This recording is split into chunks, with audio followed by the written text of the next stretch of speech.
Good morning students. आज हम लोग हिंदी लिटरेचर में चैप्टर 4 में मजदूर की आत्मकथा का पार्ट 3 पढ़ने जा रहे हैं। इसमें हम लोग पढ़ रहे थे कि एक मजदूर ने अपने बारे में क्या लिखा है, आत्मकथा में अपने बारे में क्या बताया है, और इस लेख के माध्यम से लेखक ने बताया है कि एक मजदूर का समाज में कितना योगदान रहता है। तो बच्चों आइए आगे बढ़ते हैं। मैं ज़मीन को जोत बोकर सोने जैसी फसलें उगाने के लिए मजबूर था, पर वे फसलें मेरे लिए नहीं थीं। भूखा का भूखा रहा, मुझे पेट भर अन्न कभी नहीं मिला। मजदूर अपने लिए बता रहा है कि उसने ज़मीन को जोता बोया, उसमें फसलें उगाईं, अनाज उपजाया, लेकिन वो सारी फसलें उसके लिए नहीं थीं। इतनी फसलें उगाने के बावजूद मजदूर भूखा रहा, उसे पेट भर अन्न कभी नहीं मिला। जंगल काटकर मैंने गांव, कस्बे और नगर खड़े किए। बड़े बड़े नगरों में दैत्याकार कारखाने धुआं उगलने लगे। उनकी चिमनियों की छाया में रात दिन अपना पसीना बहाता रहा।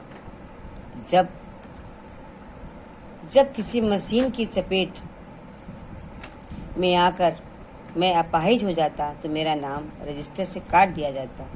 मेरी मृत्यु की जवाबदेही किसी की नहीं थी, न मेरे बाल बच्चे के प्रति, न मालिकों की और ना ही सरकार की।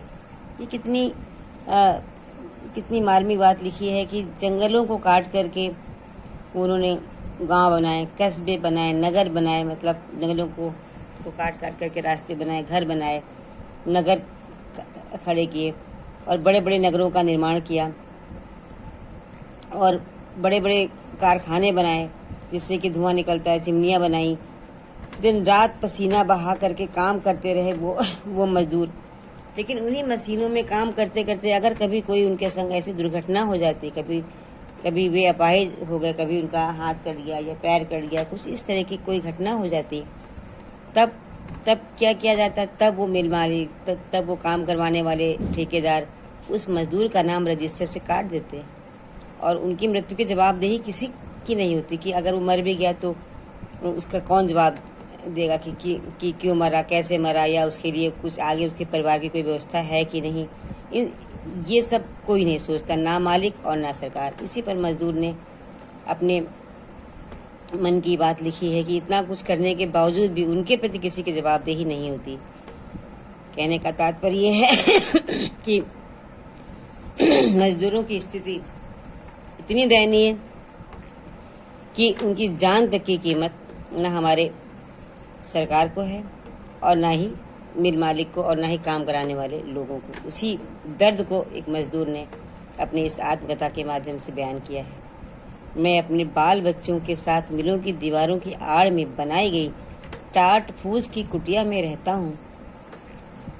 वहाँ के पाप में घिनौने शर्मनाक जीवन, उधर देश की संसद की ऊंची इमारत में शोषण के विरुद्ध कानून बन रहे हैं और हमारी दुनिया शोषण का शिकार बनती रही। देखिए, मजदूर ने इसमें अपने बारे में जो है लिखा है कि इतनी बड़ी बड़ी ऊंची ऊंची बिल्डिंगें बनाने के बावजूद वे तो हमेशा एक टाट फूस की कुटिया में, यानी घास फूस की कुटिया बना करके छप्पर डाल करके और ऐसे ही घरों में ये लोग रहते हैं।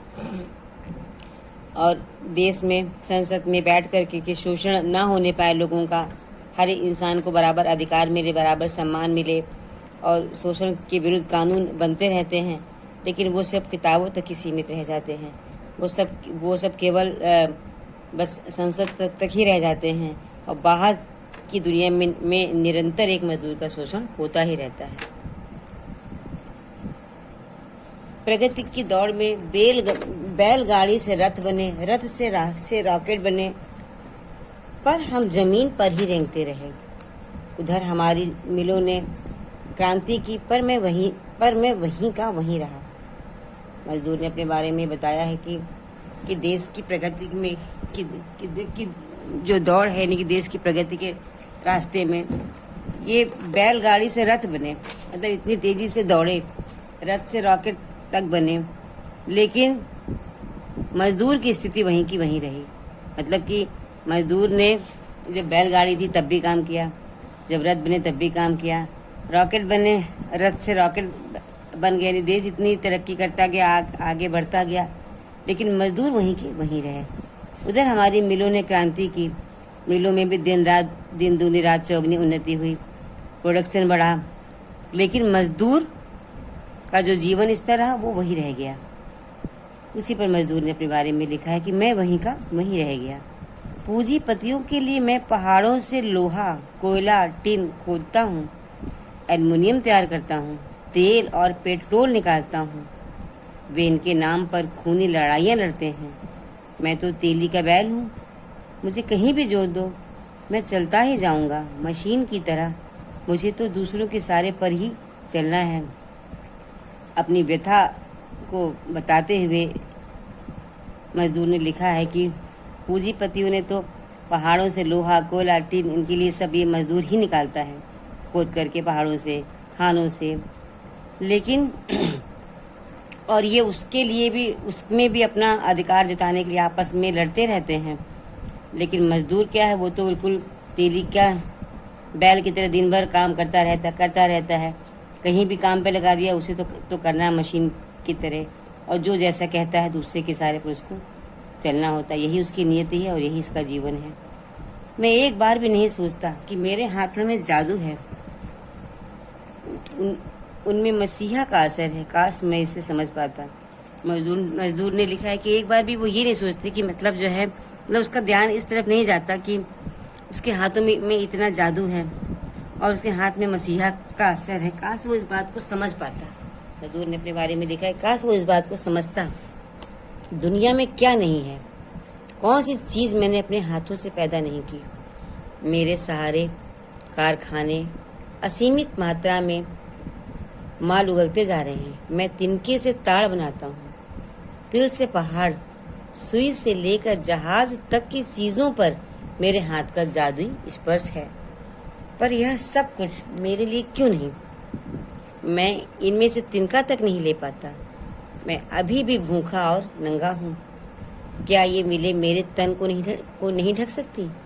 क्या ये अन्न के सीमित भंडार मेरा पेट नहीं भर सकते? इन प्रश्नों का उत्तर कौन देगा? इन्हें जो बनाता है वह मैं, अथवा जिनके लिए मैं बनाता हूँ, जिनके लिए बनाता हूँ वे। यही है मेरे जीवन की गाथा। तो बच्चों, ये एक मजदूर की आत्मकथा थी।